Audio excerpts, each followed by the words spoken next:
Immigration and the low-T GOP, the Supreme Court, Sean Spicer. I don't even know how we're going to fit it all in tonight on I'm Right.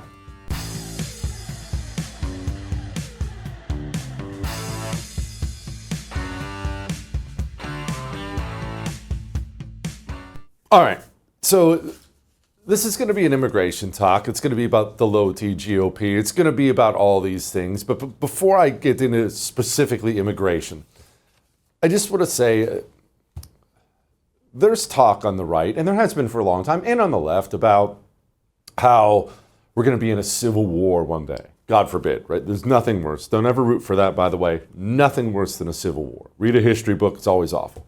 But there's always talk about it. Hey, I could see we're going to be in a civil war. A civil war is coming. We need a civil war. You'll even hear people talk like that. And again, I just want to emphasize, don't ever root for that. But in some ways, maybe we already are. And a great thing I can use to point that out is the current arguments over illegal immigrants and illegal immigration. We shift the Overton window in our society to such a point where we don't even realize how insane it is that we're having an argument about something. Entering a country illegally is bad. If you have entered the country illegally, or your visa expires and then you become illegal, you should be deported from the country. Now, I want you to think about what I just said. Is that partisan? You could take just those 2 or 3 sentences, however many it were, and take those sentences back to any country throughout history and say that to them. Before there was ever a Republican Party, before there was a Democratic Party, or before there was America, before anything. Don't come in illegally. If you find someone here illegally, deport them. And every country in the history of the world would say, well, yeah, obviously that's the whole point of a border. That's the whole point of having an illegal immigration system of some kind, because that's an obvious point. You don't want people to come illegally. If you find them, you should deport them. Again, not even partisan, shouldn't be anyway. It's a basic truth. But wrap your mind around this. I just can't believe where we are. We have 2 major political parties in the United States of America. We'll get to the useless GOP in a moment. But one of the 2 major political parties in the country is committed to bringing in as many foreigners as they possibly can, so committed they'll send United States planes to foreign lands and fill the planes up with foreigners and fly them into the country. They then will take your money and hand it out to NGOs, hundreds and hundreds of millions of dollars, billions of dollars, hand it out to NGOs to ensure these foreigners are spread all throughout the United States of America. They used your money to create an app so foreigners could schedule their invasion into the country. That was 4 years under Joe Biden. Now we have tens of millions of them here. And that brings me to the second part of the basic foreign policy, illegal immigration policy, I guess I should say, discussion we're having. Now we have to get them out. But every single area in this country that is controlled by Democrats has dedicated themselves to keeping them all here. Before I even play Zohran, Mamdani, and the rest of them, just pause for a moment and think about that. We're already in some kind of a civil war. I hate it. I hope it stops here. I hope they back off. I hope we can save the country, but we're not a unified country of 50 states anymore. We're not 50 United States anymore. There are hostile communist city-states inside the borders of our country who have declared in every way war on this country, and I don't know how we get out of this.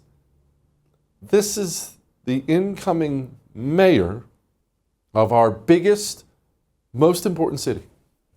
As mayor, I'll protect the rights of every single New Yorker, and that includes the more than 3 million immigrants who call this city their home. But we can all stand up to ICE if you know your rights. If you encounter ICE, these are the things that every New Yorker should know. First, ICE cannot enter into private spaces like your home, school, or a private area of your workplace without a judicial warrant signed by a judge. That looks like this. If ICE does not have a judicial warrant signed by a judge, you have the right to say, "I do not consent to entry," and the right to keep your door closed. Sometimes ICE will show you paperwork that looks like this and tell you that they have the right to arrest you. That is false. ICE is legally allowed to lie to you, but you have the right to remain silent. If you're being detained, you may always ask, "Am I free to go?" repeatedly until they answer you. You are legally allowed to film ICE as long as you do not interfere with an arrest. It is important to remain calm during any interaction with ICE or law enforcement. Do not impede their investigation, resist arrest, or run. One last thing. New Yorkers have a constitutional right to protest, and when I'm mayor, we will protect that right. New York will always welcome immigrants, and I will fight each and every day to protect, support, and celebrate our immigrant brothers and sisters.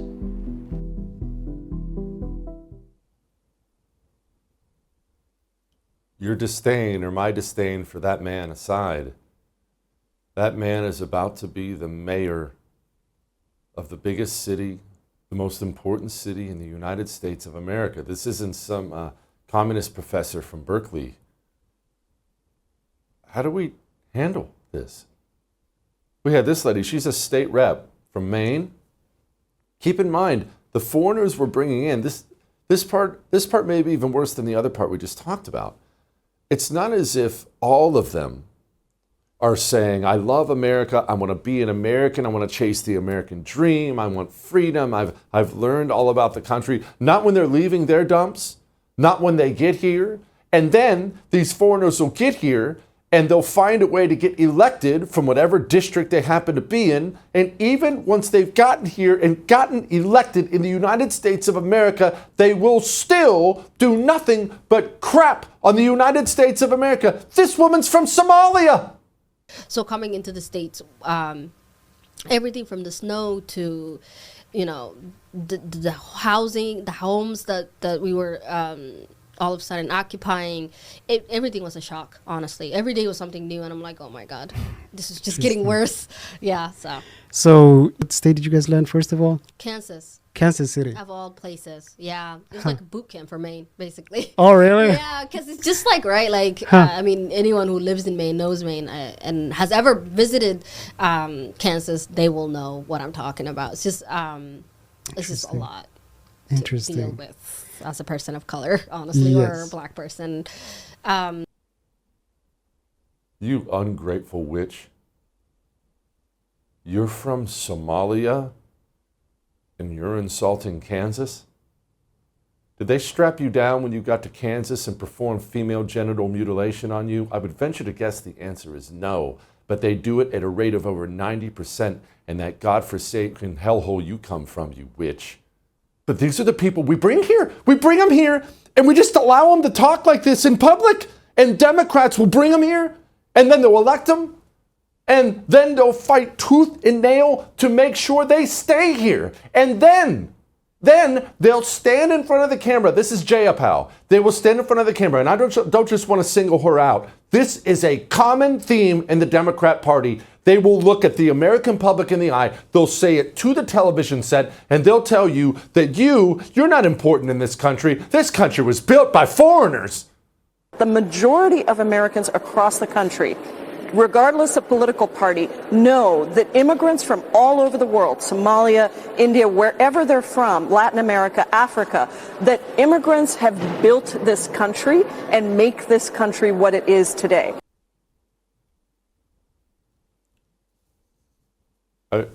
I know we said the same thing as I opened up the show, but I just want you to take a brief moment before we move on and think about what she just said right there. And think about how far we've moved the Overton window in this country, that any politician from any party would get up in front of the American people, in front of the citizens, and tell all of them to their faces, you didn't build this. It was the immigrants who built all this. How bonkers are we in this country? And that, of course, brings us to the party that is supposed to oppose this stuff. They're supposed to be anti-communists in the Republican Party. They're supposed to fight tooth and nail against these savages who are destroying us. And maybe you're saying, well, Jesse, we have states like Maine. We're going to have Susan Collins from Maine. Jesse, she can't be some hardcore right-winger like us. She'd never get elected. And you are correct. I don't think you've ever heard me insult Susan Collins on this show. Susan Collins is what she is. It's not the Susan Collinses of the world who are keeping the low T GOP low T.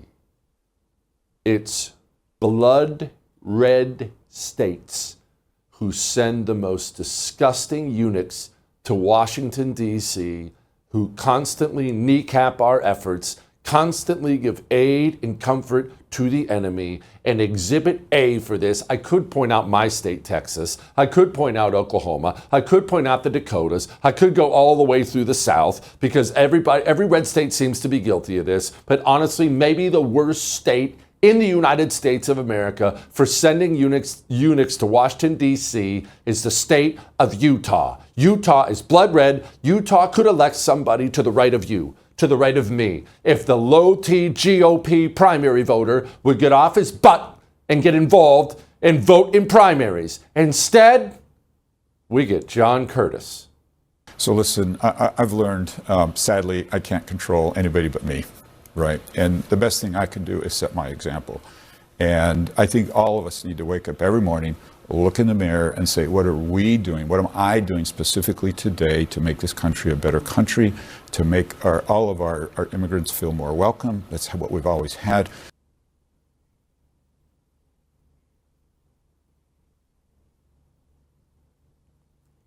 We should all be deeply ashamed. Me too. In Texas, we have John Cornyn. Deeply ashamed that we are this apathetic, that we send these dorks to Washington, D.C. It angers me to no end. All that may have made you uncomfortable, but I am right. We have, in my opinion, the biggest case that has ever come before the Supreme Court. This is the case about birthright citizenship, because these people, once they get dropped off in our country, they start having 85 kids. They're all U.S. citizens. They'll all vote Democrat their whole life. They'll all hate the place. They'll all be on welfare, and it has to stop. We're going to ask Bill Jacobson whether that's going to be overturned, Lord willing. Before we talk to Bill, I need some chips to make me feel better. I love chips. Saturday night, watch the football game with the fam. I do the same thing that you do when you watch sporting events. I snack. I'm a snacker. And that's always been chips. Let me get some Cheetos. Let's get some Doritos. That stuff's terrible for you. When you get older, it starts to show up in your blood work too. So what do? I can't just give up chips. I won't give up chips. I don't have to give up chips. I found a better option. I found Massa chips. They're delicious. Multiple flavors. They have stuff with a little spice. I prefer stuff with a little heat. They have blue chips. They have whatever. 3 ingredients. No seed oil garbage, nothing. 3 ingredients: corn, salt, tallow. You can eat them guilt-free. You want a big discount? Go get a few bags, find the flavor you love, and eat chips guilt-free at massachips.com/JesseTV. We'll be back.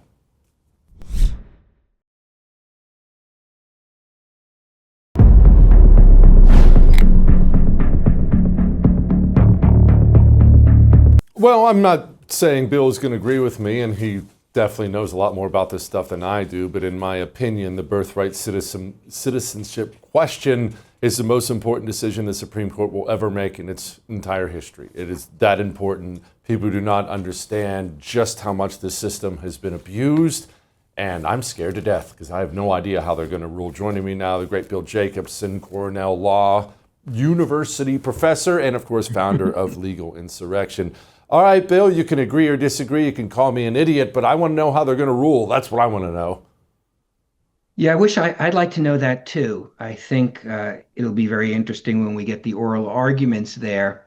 but I think people in the mainstream media have not taken this case very seriously because they've been accustomed to birthright citizenship all of their natural lives, but it wasn't always that way. And so I think they're going to be very surprised that there are very serious, legitimate arguments against it. I don't know how it's going to turn out, but I think you are absolutely right. This will be an earthquake changing the nation if they strike down the common concept of birthright citizenship, really, in many ways, larger than the abortion decision. It may not receive the violent reaction that the abortion decision received, but it is essentially building the wall, but not restricted to the southern border. It will cut off the anchor baby problem. It will cut off the birthright citizenship tourism problem. It will really change the nation, the way the nation looks at who is an American citizen. No more will your mere presence here illegally or temporarily be enough to become a citizen. And that changes the whole equation on immigration and migration and all of the problems that we have. In many ways, it will be more effective than passing a more stringent immigration law because it removes the incentive. If you come here illegally or temporarily, there is no citizenship at the end of the rainbow. And that's just going to be enormous. Bill, I hate to ask a question like this because it's going to be open-ended and I'm just going to have to hand you the floor, but I can't wrap my mind around it and I want you to explain it to me. Everyone knows what the 14th Amendment was about. Everybody knows that, unless you're a complete moron. Everyone knows this was about slaves who had every right to obviously become full citizens, and it's all documented. It's not, I can read it. It's documented. That's what the 14th Amendment was about. How, in the name of God, did we get to the place where it meant you can jump across the border from Mexico and have a kid in an emergency room and he's an American citizen and that this is even up for debate in the courts? How did we even get here? Well, I think it's like a lot of things. It's a narrative gets set. A narrative gets set in the media. A narrative gets set politically. It obviously has been in the great interest of the Democrat Party to have this current arrangement. So it's, like the boiling frog. It happens slowly, and then you wake up and you realize we have people running across the border. We have people coming into California from Asia on express, tourism flights for the purpose of giving birth, only to then return home with your U.S. citizen child. We have all of these things that have grown up as a cultural issue. How did so much go wrong in our society? It happened slowly. It wasn't one thing. But one thing can change it. If the Supreme Court rules that birthright citizenship under the 14th Amendment does not refer to people in the country illegally or temporarily, that puts an end to it in many ways. It doesn't put an end to the cultural fight and the political fight, but it puts an end to the legal fight. And that the Supreme Court has never ruled on this. You frequently hear, well, it's been undisputed law for many decades. And then they'll cite a Supreme Court case from the 1800s, which involved not somebody temporarily in the country. It was a permanent resident of the country. And so it just developed that way. And there's no real explanation for it other than a political and cultural narrative was set. And nobody wanted a bucket because the names you get called if you are against that. And so that's really how it developed. But this could be absolutely massive.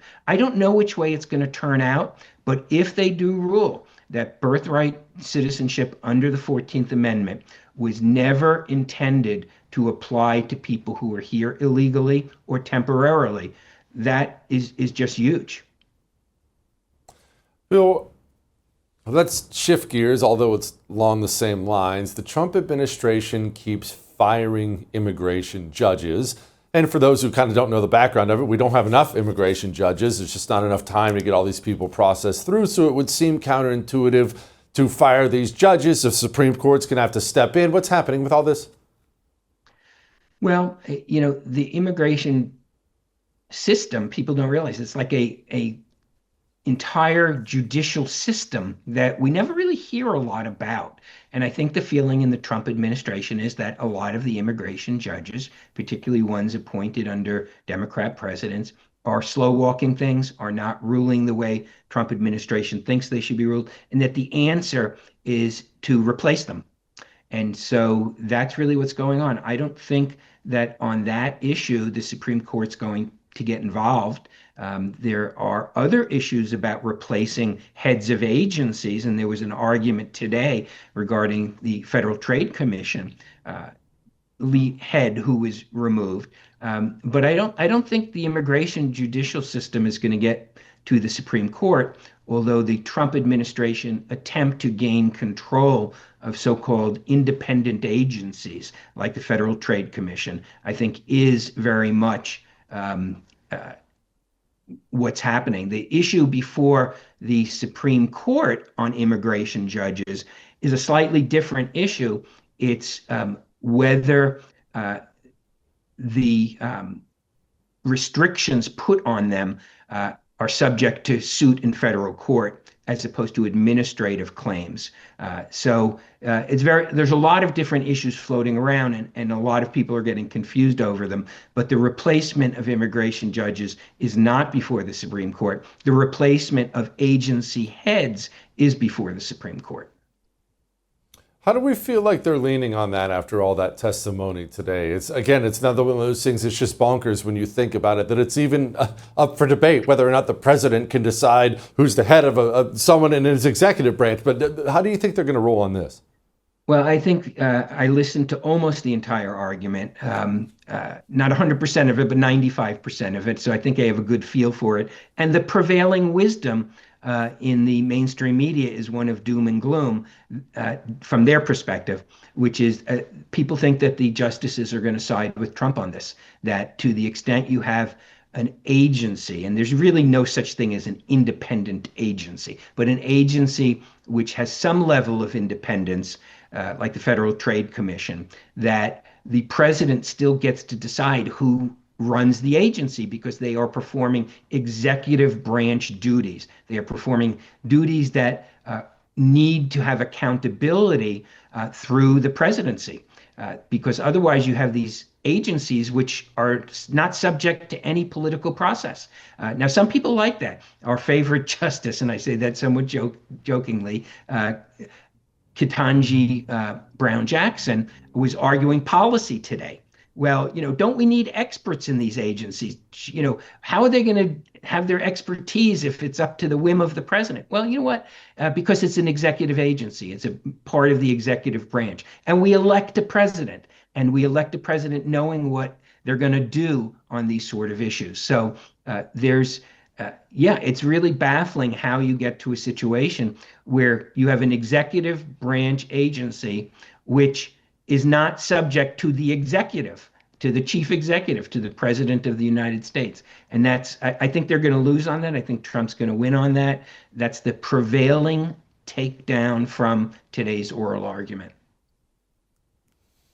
Finally, the redistricting maps. Of course, Texas is in the news for this. California's in the news for this. Indiana's in the news for this. And the Supreme Court is stepping in. What's happening? Yeah, well, the Supreme Court issued a stay. So it's not a permanent decision on the merits, although it's pretty clear how the majority of justices view it, because when you get a stay, one of the factors is likelihood of succeeding on the merits. And they found that the government was likely to succeed on the merits, that the Texas map was fine because it was drawn for partisan purposes, which is okay, not for racial purposes, which is not okay.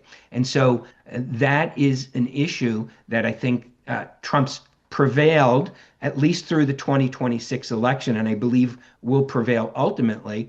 It's probably the reason, although it's a little different because in California it was a referendum, but I think the Supreme Court's attitude on this redistricting is going to be, you guys fight it out. It's a political issue, but as long as you're not doing it based on race, and you're doing it just because you want more Republicans, or in California, more Democrats, we're not going to get involved. And so that's what it's about. It will be interesting to see how it shakes out, because Texas is pretty much offset by California, but there are several other red states. So net, Republicans are going to come out ahead on this whole redistricting fight, and I don't see the Supreme Court getting involved.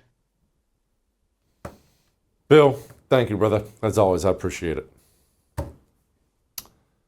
Let's talk about Democrats a little bit more in a moment. Before we do that, let me talk to you about your mobile company. AT&T got themselves in hot water. In fact, Verizon got themselves in hot water. Verizon's working with the FBI to hand over your phone records. AT&T just got busted forcing people into training about whiteness and things like that. Are you funding these companies? Are you funding communism? I'm not. I switched to Pure Talk. I used to. I've had Verizon, I've had AT&T, I've had T-Mobile. I'm not judging, but why would you fund those companies when we have Pure Talk now? Pure Talk, I'm not asking you to sacrifice anything at all. They're on the same network, same towers, same coverage. Only you're funding a company that is veteran-led, Vietnam veteran. They hire American citizens based right here in America. You keep your phone, you keep your number. Go to puretalk.com/JesseTV. We'll be back.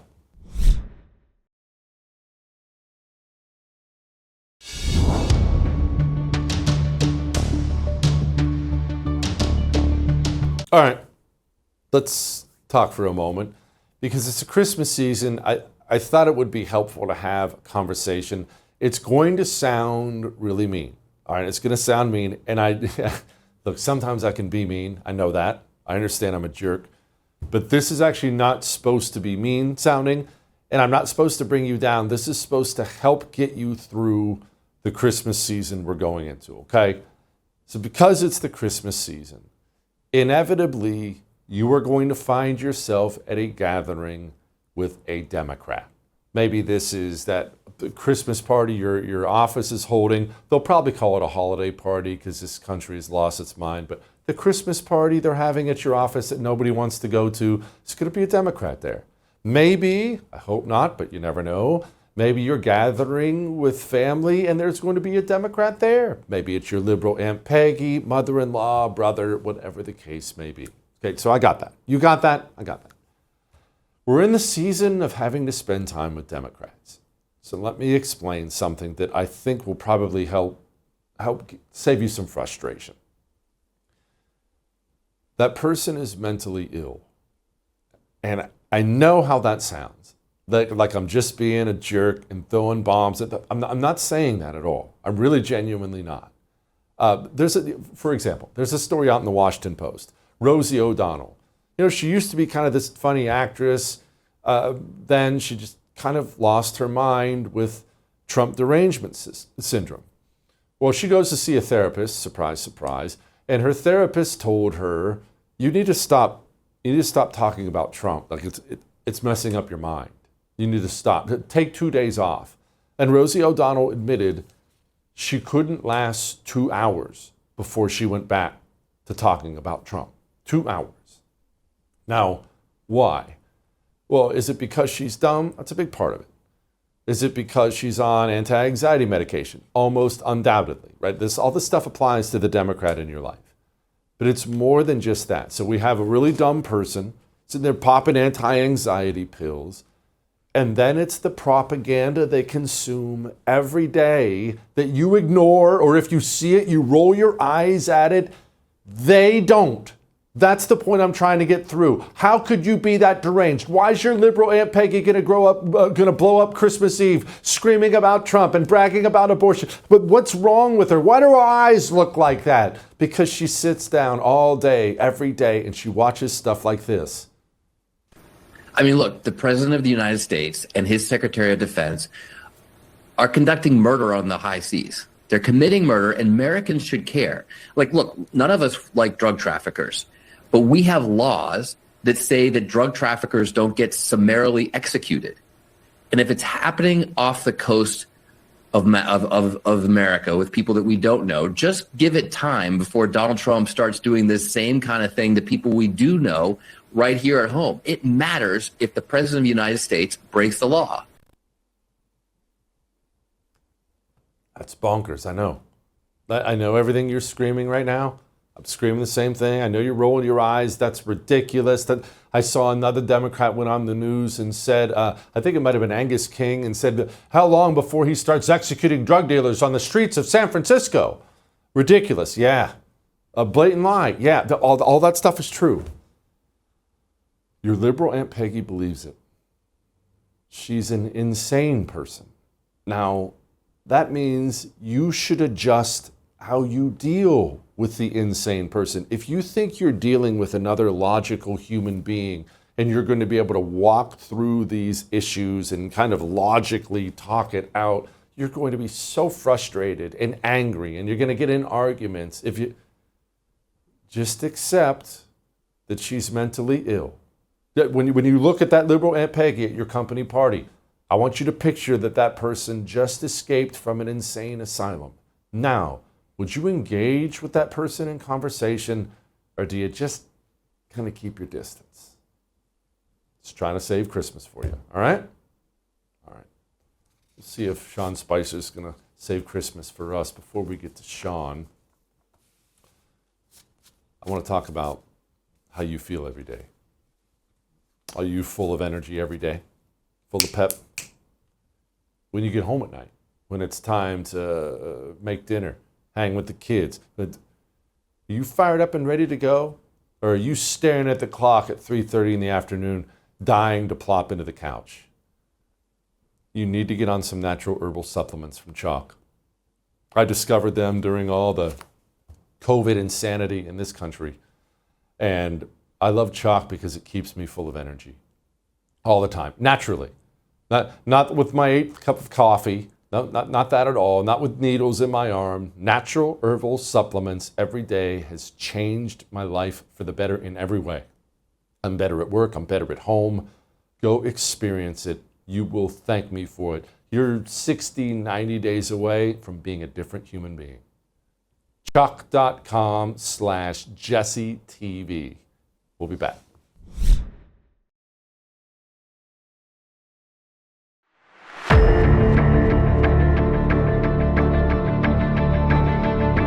Senator, have you seen the video? I have seen the video, and it is deeply disturbing. I am mostly concerned with the fact that we are putting our American servicemen and women in jeopardy here. We're putting them in jeopardy in case they ever get shut down. We're putting them in legal jeopardy. They could be brought up in international criminal courts. And so what we're doing here is taking those professionals, or utmost professionals, and putting them into harm's way. And that's what bothers me the most about what Pete Hegseth is doing. He is the least qualified Secretary of Defense in our nation's history, and he's very cavalier about doing things. Fact of the matter is, only Congress can decide that we can go to war, and there was no such declaration made. I just want to make sure that that I get this accurate. You have seen the classified video of this particular strike, the first strike, and then the double tap, as it's known. No, I've just seen what's been available in the media. Okay. I've read the full report, but I've not seen the actual video. Well, no, not that one. Joining me now, my friend Sean Spicer of the wonderful Sean Spicer Show. Sean, people who are observant can't help but notice they all say the same talking points. CNN says the same thing as Senator Idiot, who says the same thing as Senator Jerkwater, who says the same thing as New York Times, who says the same thing as this. Is there an email that goes out, Sean? What? Tell us how the propaganda works. You know all this stuff. Oh, you're asking someone on the wrong side. I don't get the emails. I ask the same questions you do. I have Tim Parlatore on my show tonight, who is a Navy JAG and has, on the civilian side, served both Secretary Hegseth and President Trump in criminal cases. And I asked him a very similar, I'm like, how do these guys get the talking point? Because it all went from like a war crime to breaking the law to now it's, I mean, they literally all use the same one. The kicker though, Jesse, and I was like, I don't know if Dana Bash at CNN there was trying to throw Senator Duckworth like a lifeline, but she's like, wink, nod. You definitely saw that video because it's classified and you wouldn't have seen it. So I'm just going to make sure I help you. It's not just the talking points. It's the assists. Like, who gets that? Who gets the, like, hey, I'm going to, this was like the old, thing with Regis. Do you want to phone a friend? Because I don't think that you actually saw the video that you just lied about seeing, that make up that talking. The whole thing is hysterical as far as I'm concerned. Sean, this is clearly an op being run against Pete Hegseth. At best, they get to take out Pete Hegseth. At worst, they cause some division inside the Trump administration. People get annoyed having to answer questions about it. But there's a lot of different parts of the Trump administration that communists hate. Why Pete Hegseth? What makes him a target right now? They think he's, easy to take out? Is he uniquely threatening this one? What is it? So I'm going to tell you something that I have found over the last 10 years. One of the things that people misunderstand about Trump and these people who serve Trump is that they like to use a word that they say, oh, they're very loyal. And it's not that they're loyal. A dog is loyal, Jesse. I mean, you can sit under a desk and just, be present all day, and that's loyalty. What these folks are disruptors. And what I think that they particularly hate about Pete Hegseth is considering the size of the budget and the amount of policy that he controls. Pete Hegseth wasn't a go along, get along kind of guy. He got rid of the DEI woke mentality. He's firing people all throughout the Department of War that don't adhere to the, liberal woke agenda.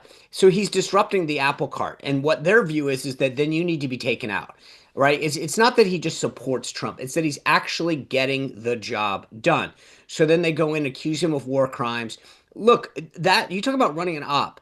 Let's go back for 1 second. That Washington Post story that kicked this whole thing off says that Hegseth walked into a room and yelled, "Go kill the guy," right? Now, I don't know about you, but I've been doing this long enough that the first thing that went through my mind is that's not how it works. There's no way that happened, okay? And sure enough, a week later, now there's video. Now there's, people within the who have been in the room who say that never happened. And no one is held accountable at the Washington Post or whatever that says that's not, oops, our bad. Like we lied, we spread misinformation. This truly is an op being run against him because he's a disruptor. The budget actually is probably the simplest explanation. You look at a budget of the United States of America and you see that military budget. How many people in D.C. are driving around in BMWs and living in brownstones because Jesse, of the military budget that flows to them? Think about all these contractors, okay, who have had to create training programs on DEI and wokeness and how to, better yourself through training your, getting in touch with your inner racism. And all of these massive contractors. And just to your point, they're making lots and lots of money. And the second that he says no more, no mas, the gravy train stops, that's a lot of money. That's a lot of shareholders that get pissed off. Sean, I want to ask you about the rumor mill. Obviously, as we know, they lie about everything all the time. As we just discussed, they'll lie about something. But the rumors are that Trump is displeased with this person or displeased with that person. And then I have to assume most of these things are lies. But I also know he's Donald Trump, and any executive is going to be displeased with certain things after a year. Do you think there's somebody in this administration who actually is on the hot seat? And if so, why? I think it's possible. But look, to your point, there's sort of a continuum. There's people that Donald Trump really is upset with, doesn't think they're doing their job, should be fired. And then there are people on the other end of the continuum who are trying to create that narrative. So they'll start spreading rumors. And I think there's one thing not to be in the good graces of some staffers or some, in the administration. And then it's a big difference. I've always said, at the end of the day, for my tenure, all I cared about was, if the president was pleased with the job that I was doing, serving him and the American people. That's it. But you find, and so far in this first 10 months of the Trump administration, we've seen a lot less of it, where you have a lot less of the palace intrigue. But to be honest with you, Jesse, you never know. He is an inquisitive guy by nature. So I'll pick up the phone, I'll call him, and he goes, "Sean, how's Scott Bassett doing? What do you think of the job he's doing? How's Howard Lutnick?" He asks people all the time. And for a lot of people, they're like, "Oh, well, that means something's got to be wrong." In Trump's world, he's constantly evaluating his policies. How's this playing? What's going on in the media? How's so-and-so doing? That's him. He's always been inquisitive like that. But there are people that try to use that as an opportunity to make someone up or down. Okay, so Kristi Noem. Yeah. how does he think she's doing? And I asked about this specifically, not necessarily because of the story that came out recently, but because there have been shakeups at ICE already. I know they've brought Border Patrol guys who are more hawkish into leadership positions of ICE because Trump, to his credit, was displeased with the pace of things. Do you get the feeling that Kristi Noem may be feeling some heat? It's a great question. I mean, I read a lot of the same stories that you do. I ask the same questions. I do think that there is something there. And the reason I say that is that one of the things that I've realized in Trump world is that the narrative, when it's out there for a while, either he will quash it and say, are you kidding me? I love the job that Jesse's doing and I want to keep, he's doing fantastic, or it will fester. And at some point, if he's not quashing it, then I do wonder. And so this current narrative that's out there, I have not seen anything from the White House to quash it, which would normally be the case if there was nothing to it. All right, let's shift gears and talk about Democrats. Axios has a piece out today on Josh Shapiro, basically baby powdering his butt for a 2028 run. Now, from the outside looking in, I'm not a Democrat, neither are you. I say John Shapiro doesn't have a chance because he's a Jew. I mean, he's popular governor in Pennsylvania, but the way the Democrat Party's gone, that's pretty much a disqualifier at this point, right? Or am I wrong? No, it's funny for Michelle Obama was out over the weekend saying we're not ready to elect a woman. And then you have this Josh Shapiro issue where they're not ready to elect someone who's Jewish.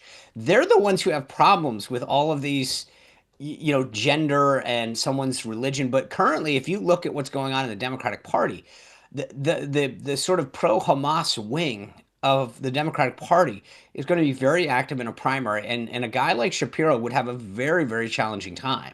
I think there's a lot of reasons why he doesn't get through a Democratic primary, but that's definitely high on the list. Sean, midterms. I think it's fairly conventional wisdom that the party in power loses seats in the midterms. You and I have talked about this a million times. It just happens to the Democrats, happens to us. I'm assuming we're going to lose some seats.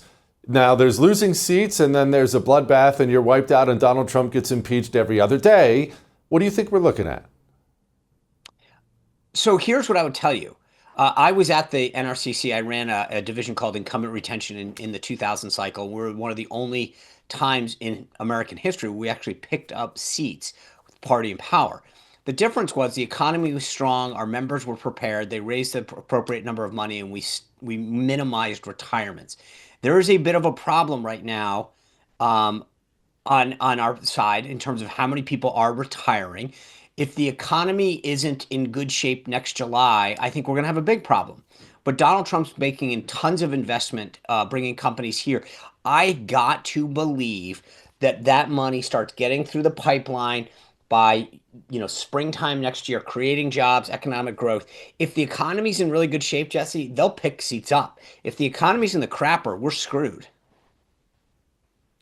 Okay. Well, I guess fingers crossed on that. Sean, thank you, my brother. I appreciate it, man. Lighten the mood. Next.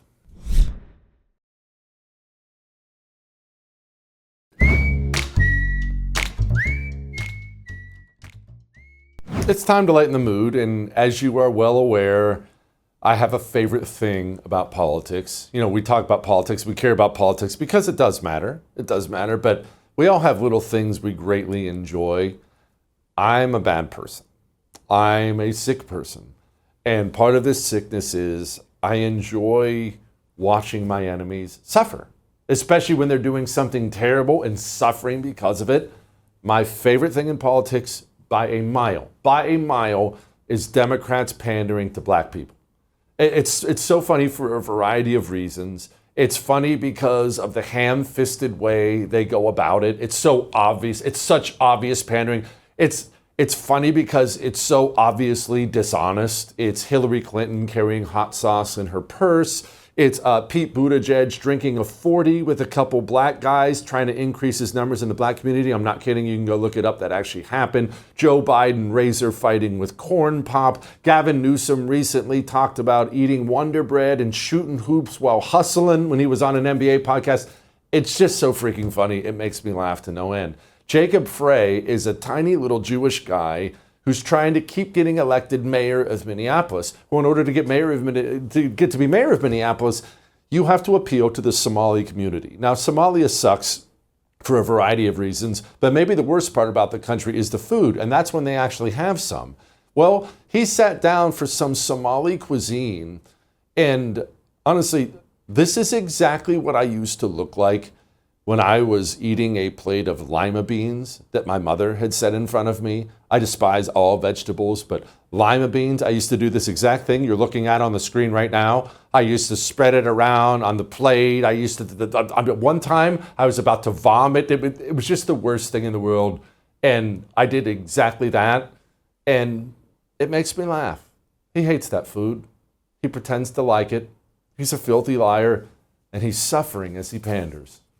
I love it. See you tomorrow.